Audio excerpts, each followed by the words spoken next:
Would you tell a friend that they are, I'm going to say getting fat? It's even hard for me to even say that. Putting on weight, getting a little heavier, something like that. 0207 862 2222. That's the number. Do give us a ring. We're asking this because guidance has been given to doctors telling them to be a bit more positive when they're telling patients that they're overweight. And that's because dozens of people in the last year have complained. They complain that their GP's been fat shaming them when being told they're carrying a bit of unhealthy extra weight. And so we're wondering, at what stage should you as a friend step in and intervene before someone has to face the doctor to be told that they've gained weight? Jeremy, would you tell a friend? Well, I was saying before in the green room, boys are ruthless. I went out in the pub last Friday. I've put on a few pounds, not massively. First thing they go is, all right, packing it there, Edwards. It's just that's it. That's just the way boys are. And you didn't burst into tears and rush I didn't burst from the room? into tears. No, I was like, you're right. I need to watch it a bit. That's just banter. It's just what we do. Okay, question. Yes, go on. When your mate said, "Oh, Edwards packing on the weight," whatever they said in the pub, did you think, "Oh, gosh, am I? I hadn't realised," or did you think, "Yeah, I know"? Yeah, I thought, I know, because I've not been... But I think that the thing is, it really comes down to health. It comes down to there's a certain age where you can get away with a lot. And I think when you get past, I'm going to say about 40, get past 40, your body needs all the help it can get because things do start to go wrong. And if you are carrying extra weight, your chances of recovery are reduced so massively that just for health reasons, do you know what I mean? Just for health reasons. So I would say to my friend, quite honestly, yeah, mate, we're getting on a bit now. Maybe you want to cut down now. Have you ever said that? Oh, 100%. Oh, and I've offered. I say to my pals, look, I'm going to do this training thing. Anyone want to join me? Because I'll do it in a way of inclusive, rather than say it's just you. I'll say, I'm doing this to make sure that I don't get too out of my comfort zone. Have you ever said it to a female friend? No, not in a million years. No. And I never would either. Because it's just not done. You just don't do it. I just couldn't do it. You would never do it. I couldn't. I just couldn't. If they asked me, if they said, "Do you think I've put on weight?" and I'd say, "Well, if you're asking me that, then you obviously are feeling uncomfortable. If you want me to help you, I'll help you." That's how I do it. But I would never ever offer up. By the way, you've put on a few pounds. I would never do that. No. Well, Sarah-Jane, how about you? I don't know whether it makes you a terrible friend or a good friend if you do it. I've got like one friend who I banter with on that level where I could say to him, "Hey, beer belly," and he might say to me, "Oh, you've been eating all the pies or whatever," and that's it. And we would have a laugh. And I might think, "Oh, do you know what? Maybe I should get to the gym." But it's more, 40 plus. I'm thinking, okay, longevity-wise, actually, this is the reason why I want to exercise because it's going to reduce my risks of X, Y, Z. I personally wouldn't feel comfortable saying to somebody, "Do you know what? I don't want to be that person that's saying that." And then to the point about language that you use as a doctor, I think if you're somebody who's eating and it's like emotionally charged, you can actually make someone feel even worse. I think there's a way of saying things that can actually motivate someone to want to lose weight, exercise, get help, change their diet. Well, every time we talk about weight, I feel I need to say, look, nobody knows more than me that I, have been much, much bigger in my time and a bit smaller and bigger and smaller. And, I've been the absolute poster girl for yo-yo dieting, which I never wanted to be. And then in the end, ended up with a gastric bypass in 2019. I wish I'd waited for the Mounjaro and the Ozempic, but I didn't. My timing was really, really off. But I have really struggled, obviously, with weight my whole life long. And certainly, Claire, I knew it. Yeah. I didn't need anyone else to say to me, "Oh, Vanessa, you're looking fat." I mean, boy, the media, the magazines and the newspapers certainly did. I was once called the woman who ate her audience. Imagine how you feel when you've read that about yourself. So rude. Not very nice. But it's not like I didn't know. I did know. It's just that when people said, I would go home and have a donut because I felt so terrible. That's what I mean. So I'm not sure it ever does anyone any good, really, to be told they're overweight. Well, I mirror completely what you've just said, completely in the same boat as you, completely and utterly. And I'm using Mounjaro at the moment because I've got a heart op coming up that will not be documented in any form of social media from my hospital bed. However, doctors have a duty of care. Obesity, weight gain are often symptomatic of emotionally charged eating. It could be stress-related as well, through the starting of cortisol whizzing around your body, giving you a big gut. But doctors should know that. And doctors are there, they have a duty of care to say, look, your weight is out of control, we need to help you, and you need to take ownership. It's your responsibility to get things moving in the right direction for you. One, it's a cost issue. The already overburdened NHS is going to be overburdened even more. But secondly, if you have a family, if you don't, even if you've got friends, do it not only for yourself, but do it for them.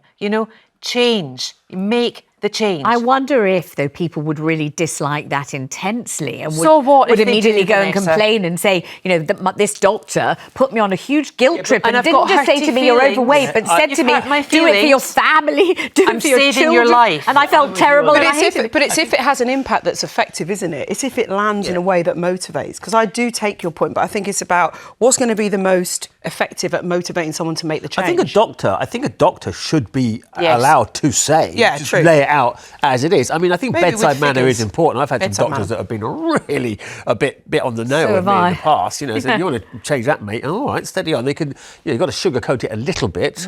But I do think that they should be allowed, and I'm with you, that it's an absolute 100% responsibility. It was my cardiologist that sat me down and said, look, your weight has remained the same for the past 4 years, right? Nothing you are doing is working, right, to get it going in the right direction. If you want to live long and if you want this operation to work, you need to do something about it. He said, but then he said, knowing you would never take the help, a bit like Gladys, you need the help. And it was that sentence penny from dropped this for you. Greek professor that I've known for a while. And it was, I just thought, Okay. I do need the help. Phew. Yeah. There's A relief. help there. It exists. Thank Take goodness. the help, And it's not like you embrace hadn't it. And that was tried. effective for you, wasn't it? It resonated in the Now, way look, that he there's been a little bit of That news is his this job. morning that was so interesting that we thought we'd just somehow, wedge it into the show just because we wanted to talk about it. And it's an example of what can happen if you're given a little bit of motivation to get fit. So this is Sacha Baron Cohen, also known as yes. Ali G, of course, on the Sacha front page of Floor. Men's Fitness. We've all seen him as Borat. Remember, we saw him in that mankini, that terrible, terrible costume. Well, the actor was told he needed the full superhero bod for his latest role in a Marvel movie. And he motivating. claims that he took just 3 weeks to transform his Yeah, body right. from Borat to that. You don't believe him? Vanessa, I used to train. Jersey, you've done the cover of these, I've haven't done you, back all in those your heyday? magazines. Yeah. I've done it. Trust me, that is not 3 weeks. Really? You cannot physically put on that much weight. There's a Muscle. lot of food to go there. Because he said he did the triple whammy. He said he did Manjaro or Ozempic, a private chef, and a personal trainer. Not 3 and the weeks. 3 things together in 3 weeks. Yeah, because it will be the he did cutting, that. but it will be the calorie restriction and the cutting of the weight that will bring out the I abs, isn't it? understand. Rather than But probably the weight 3 training. weeks is too quick. 6 weeks I could believe. But Go even on, let's then- challenge you, Colin. even You then can you're get back on pushing there. it. I've done a 6-week challenge, and you can do it. It's hell, but I've done it. But that 3 weeks, I think. Anyway, do you know what? Good luck to him. He Are looks we allowed great. to say he looks absolutely He looks stunning? fantastic. 'Cause I think he looks thought that was because of incredible. his breakup. I thought maybe he'd done that thing. Oh, the heartbreak died. I don't think so. This is the playing a Marvel Marvel. hero. I mean, that's a Absolutely big motivation. fantastic. So I would It's a definitely. double whammy. Let's go to Tina in Southampton. Up an EI. Tina, hello there. Thanks so much for ringing. So tell me about friends telling you you're overweight. Hello, Vanessa. Nice Hi. to speak to you. Nice to speak to you too. I got into early menopause just before I turned 40, and part of it, I started to binge eat. In about 2 years, I put on over 4 stone, and I would have appreciated my friends saying, is there something wrong? Is there anything we can do to help? I ended up having weight loss surgery. And a few years down the line, I've managed to control the weight. Good. But I've said to my friends, if you see me spiral, please let me know. Hurting my feelings is letting me get back to where I was. Good point. So would you say that you didn't know you'd put on the 4 stone, or you did know but you were trying to pretend you hadn't? We've done all those things ourselves. We know exactly what it's like. You kind of know you're getting bigger, but you tell yourself it's okay. What was going on with you when the 4 stone were piling on? I knew I'd put on weight, but I didn't know how to stop and what I can do to help myself. I knew, but I didn't have the power, the willpower, the mindset to do something about it. I could see clothes didn't fit. I felt uncomfortable, but it was, how do I get out of this situation I was in? And tell me about now. Now you've got the whole thing under control. Is that because you've got a gastric sleeve or something like that in place?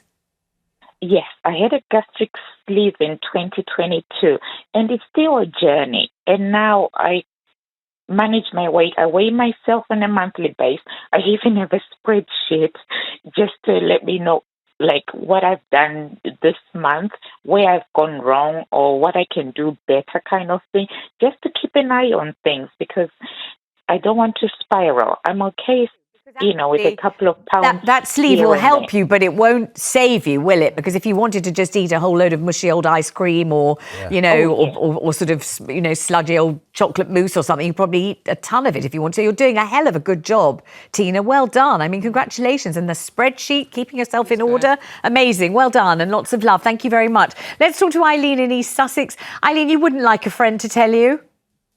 I wouldn't like a friend to tell me, but my situation is I suffer really badly from mental health.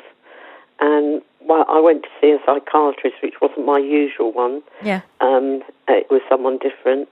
And on the way out, he said to me, I was quite overweight at the time. Yes. And he said to me, use a smaller plate. And he hadn't mentioned my weight before, and it made me so angry when I got home for him not just saying to me, you're overweight, that I stopped taking my medication and I went psychotic. And I ended up in hospital for 6 months. Oh, you poor thing. I just thought it sort of relates to yours. I know it's not a friend, but it's related. I mean, you obviously felt that he was taking a really unpleasant swipe at you in a kind of horrible, sarcastic way. I get why you felt so upset. I've never met him before. No, horrible way of dealing with you. And that's exactly what Jeremy was saying when he said, so many doctors have absolutely no bedside manner at all. That's irresponsible being like that. It's not nice, is it? That's cruel. Yeah, I think you sensed it was cruel because it was cruel. Yeah. That wasn't nice. I hope you're doing better now, Eileen, and lots of love to you and very best wishes. Let's go to Megan in Surrey. Megan, you think it's a friend's job to point it out? No, not really. What do you think? I just think it's down to society. I mean, life's easy. You don't need to leave your room to order online, do you? You can sell your biggest asset online. Right. I mean, so what do you mean? I just think we've become a lazy society, and actually, type 2 diabetes has actually tripled since we've had the internet. Right. So if you had a friend who had put weight on, would you say something or would you not? Well, yeah, possibly, but tactfully, not like that previous lady that had the awful psychiatrist. So what would you say? So, how would you say it? Well, I would just have a little bit more tact to say that you're getting a bit too potty. Well, that's going to go over beautifully, isn't it? You're getting in the comfy old lady mode. I don't know. Right. I'd have to think about it before I said it. You put me on the spot there. I did. It's true. I did put you on the spot, Megan. Thank you very much for calling.